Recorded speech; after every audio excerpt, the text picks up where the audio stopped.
Welcome to this week's episode of The Better Half. I'm Kyndra de St, Aubin, clearly the better half of the afternoon show, Cambo Nash. And this is Katy Hartley, also clearly the better half, although it's of the morning show with Doug and Wolf. So we're going to take a look back at this week, kind of tell you what was going on. That's right, Kyndra. Well, let's start with the NFL draft. The Arizona Cardinals drafted Sam Acho, the defensive end from the University of Texas, and he actually had some interesting things to say about being drafted in the 4th round.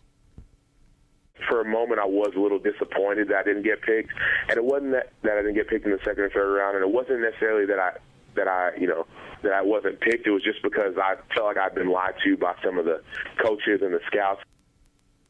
All right, Kyndra, let's get your thoughts on this. Basically, this kid feels lied to by the coaches and the scouts. Well, I think Sam Acho is going to have a reality check. I think this might be the first of many times he's lied to by scouts, by agents, by coaches. I mean, this is kind of the start of a whole new thing for him going into the NFL, and I just think they're going to tell you what you want to hear half the time. So I think, he's just going to have to get used to it. And the other thing is, just be happy you were drafted, honestly. I mean, you're doing something that most people in their lifetime wish they could do and can't. So I think you just kind of have to be grateful. Yeah, and we got that audio from ESPN Radio in Austin, Texas, and I always worry about these kids getting out there so early and saying these kind of things on the radio, because regardless of what he meant by it, I'm sure, he is a good kid. He does a ton of charity work. He seems like he's a very strong character. But I always worry when I hear them starting off, by saying things like this on the radio, because the media, they'll tear apart these kids for saying things like that. Well, and I think it's kind of a mixed thing, because you're so happy that someone's actually giving you their true feelings. That's what we always want. We don't want those lame cliche statements about, just kind of going by the book and what they're told to say. So you're happy that he's telling you how he's really feeling, but at the same time, you're right. I mean, he does have to be a little bit careful with what he's talking about. Well, speaking of lame cliche statements, we have LeBron James and the Miami Heat, who eliminated the Boston Celtics from the Eastern Conference semifinals this week. And LeBron James, in his post-game presser, basically apologizes to the city of Cleveland and to the people that he put through the decision. So what do you think about that? Well, first of all, I didn't really think it was an apology. I mean, I don't really take anything he says really as sincere. He's one of those guys who's been, kind of bred to do this and told what to say and how to say it. So I didn't really think it was a true apology. He never once said he would change the way he did things, and that's what people had such a hard time with. It was about how he did it, not necessarily his decision to go to Miami.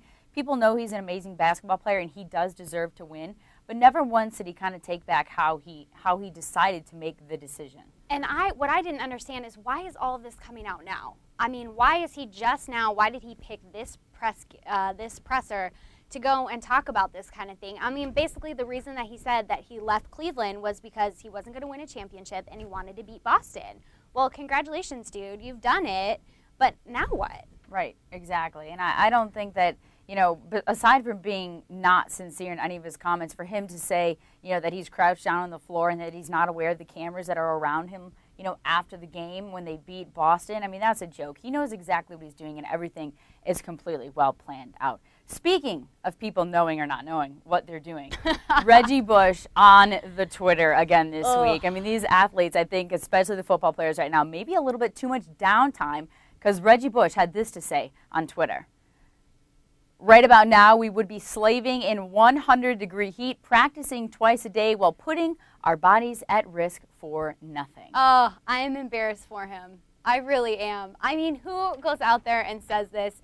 You were a star running back for a team that just won the Super Bowl, or a couple years ago won the Super Bowl, and he's scheduled to make $11.8 million for the Saints, and he wants to call that nothing. Like, what is wrong with you, Reggie Bush? Well, I don't really care what he is or isn't doing. Although I will have to say, when I see Bryant McKinney tweeting for the Vikings and all he's doing is like his record label stuff, I did tweet back and I was like, dude, when are you going to start working out?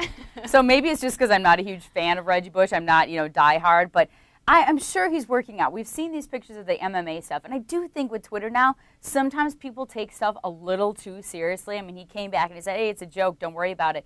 But I just hate that they're throwing this slavery word around between him and Adrian Peterson and all this stuff with the lockout.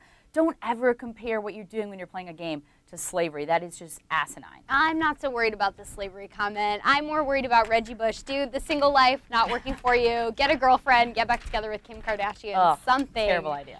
Because it's just not working for you. Well, Well, join us next week for the better half.